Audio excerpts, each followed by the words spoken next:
Good morning sa mga kapwa ko OFW. Ngayon ang inyong lingkod ay nasa Pilipinas. Gagawa tayo ng pangnegosyo. Ito ay, ang tawag nila dito, butter. Meron tayong onion chop, garlic chop, yung chili or bagala, siling labuyo chop. Tapos yung hinimay na chicken. Yung chicken na ito ay pinakuluan ko na siya. At tinimplahan ko ng konting asin at saka konting pamienta.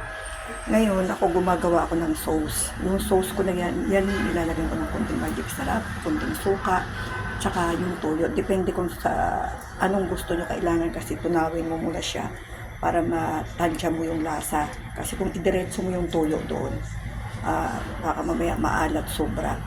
So, kailangan tansyado mo yung lasa. Magdagdag ka na lang ng toyo kung medyo alanganin sa lasa. Ngayon, fry natin ngayon yung garlic. So, magigisa na tayo. Kailangan mahinang apoy lang muna. So, ito guys, pwede nyo siyang pagsabayin. Pwede nyo pagsabayin yung onion, garlic, at saka yung chili. Hindi na kailangan. Pero depende po sa inyo. Sa akin kasi pinagsasabay ko na lang sila.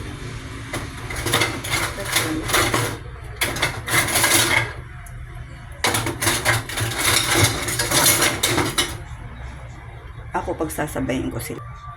Yan. Sabay-sabay.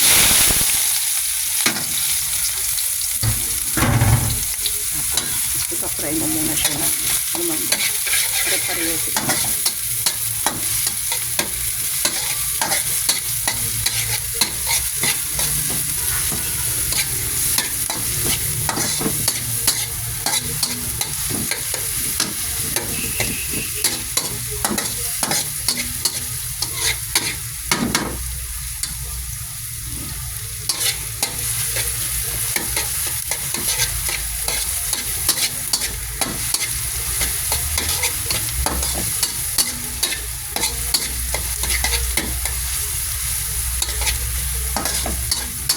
Fry mo muna siya ng kaunti.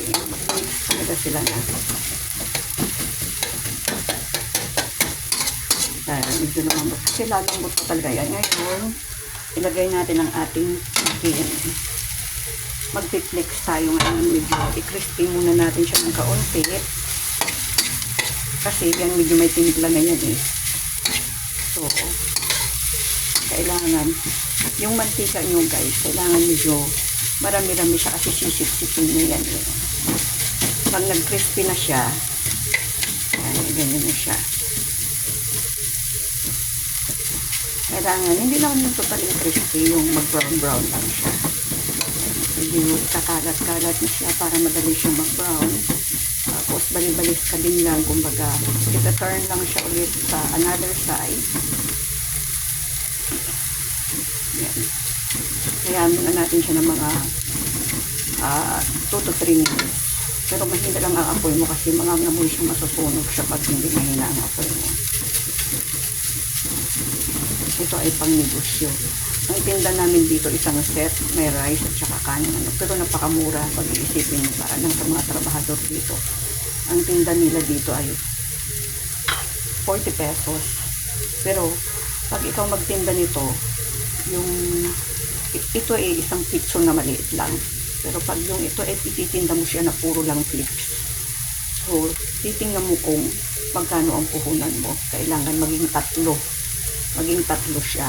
Kumbaga, ang puhunan mo ay 50, kailangan magiging 150 siya. So, ganun lang yun. Kasi mayroon ka pang mga ingredients. Mayroon kang mantika. Iluluto mo pa siya. So, kailangan magiging tatlong price siya. Kumbaga, instead of 50, magiging 150 siya. Kung magkano ang puhunan mo sa manok mo siya i-base. Oh, ganito na siya. Brown na siya.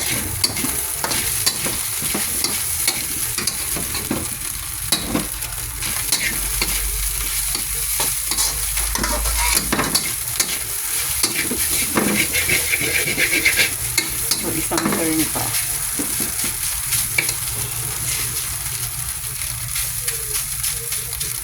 Isa na lang. Kasi, marami pang putik-putik. Kumbaga, pag inano mo kasi yan, masusugi siya pag nilagay mo yung sauce. susugi na siya, masyado siyang malambot. Pero mamaya, pag medyo ano na siya, medyo nag-fix na siya, pag inilagay mo yung sauce niya. Pag medyo na-ubos yung sabaw, nag-dry siya ng konti, kumbaga naiga ng konti, crispy na rin siya. Yan, so, let it be fry more, maybe 2 minutes. So, ayan na siya, brown na siya. So, isit aside natin siya pataas.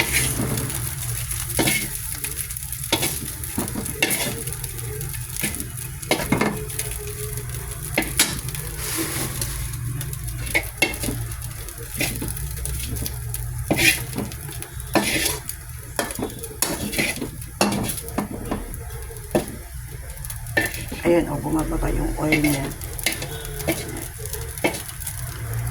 So, maglagay ngayon tayo ng oil. Para igisa natin yung kanyang sauce. Ayan.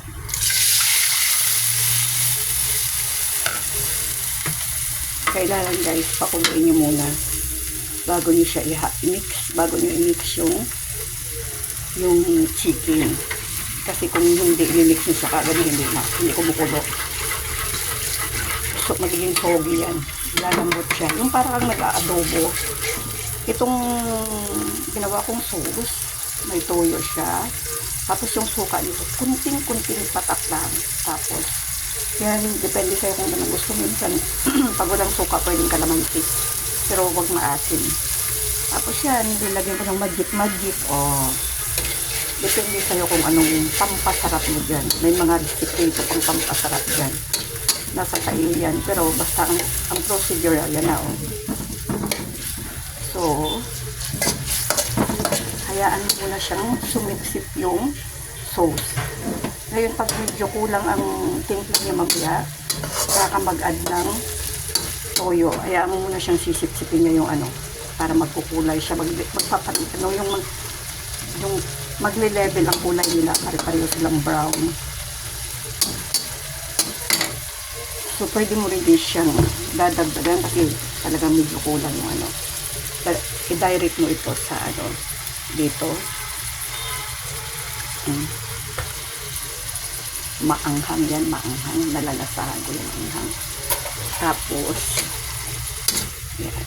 yan lang siya maiga. Huwag masyadong malakas ang apoy at huwag masyadong mahina. Kasi pag hihina yan, pag mahina ang apoy mo, kumbaga, parang pinapaiga. Habang pinapaiga mo siya, kailangan medyo malakas yung apoy. Kasi pag mahina, lalambot siya ng gusto. Oh. Tapos, habang tayo ay nagpapaiga niyan, magpiprito tayo ng egg, yung sunny side up, para makita nyo yung finished product na maya kung paano magiging pattern ito para pang business. Ganyan na siya, oh. Ganyan na. Then, okay na yan. Tapos, spread nyo siya ng kunting asin lang, kasi iba pa rin yung may lasang asin. Kunting lang. Tapos, yung timpla, bahala na kayo sa timpla ko. Ansyado nyo yung alat, or depende sa inyo, kasi ako, hindi ako masyado maalat ng timpla. So, ganyan na siya. Ito yung tinatawag nila chicken flakes. Mamaya gagawin natin siyang pattern. So, magpa-fry na tayo ng egg, sunny side up egg. So, ito na ang ating chicken flakes. Sunny side up egg and rice. So, gagawa tayo ngayon ng finished. Ito na ngayon ang ating finished product. Naka-styrofoam yan. So, 48 guys, pero sa totoo lang talaga ang pinaka-ratio nito sa ibang lugar, 65. Dito napakamura kasi nga yung mga trabaho ng mga tao dito, yung mga hardware, mga bata, yung mga iba dito nagtatrabaho sa plastic, ang allowance nila for food, 125 isang araw. Tapos 300 plus ang sahod nila. So, parang gumagawa lang kami ng kunting tubo. Yan. Thanks for watching. Yan po ay magandang pang negosyo. Ngayon, ang tawag nito ay pattern. Pag ginawa nila dito yung manok, chicken flakes, or kaya pag bininta mo yan, pag puro siya manok or puro chicken lang siya na kanya lang ang pagkagawa, ang tawag dyan ay chicken flakes or chicken pastel. So pag nakaganito siya, naka-package sa ano na nga siya, yung anong tawag nito, naka-tapaw pag sa Chinese, yan na siya. Tatlo yan. Kumbaga, one set. 40 lang dito. So, yung isang pizza ninyo na maliit, sa amin, napapalabas ko yan ng 15 na 40.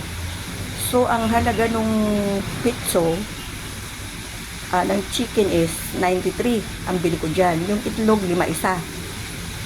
Tapos, yung rice ngayon, ang nagagawa ko dyan sa 1 kilo, bali 10. So kwentahin mo ngayon, ang bigas namin ay 55, yung egg ay bali 5 piso ang isa.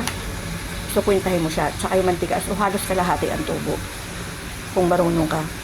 Mas ano pa ito pag makabili ka ng bigas na medyo maalsa. Itong bigas namin ngayon parang hindi siya maalsa. So, thanks for watching, guys. Sana po matuto kayo ng ng ganitong klaseng negosyo. Napakaganda po ang tubo dito, kalahati. God bless.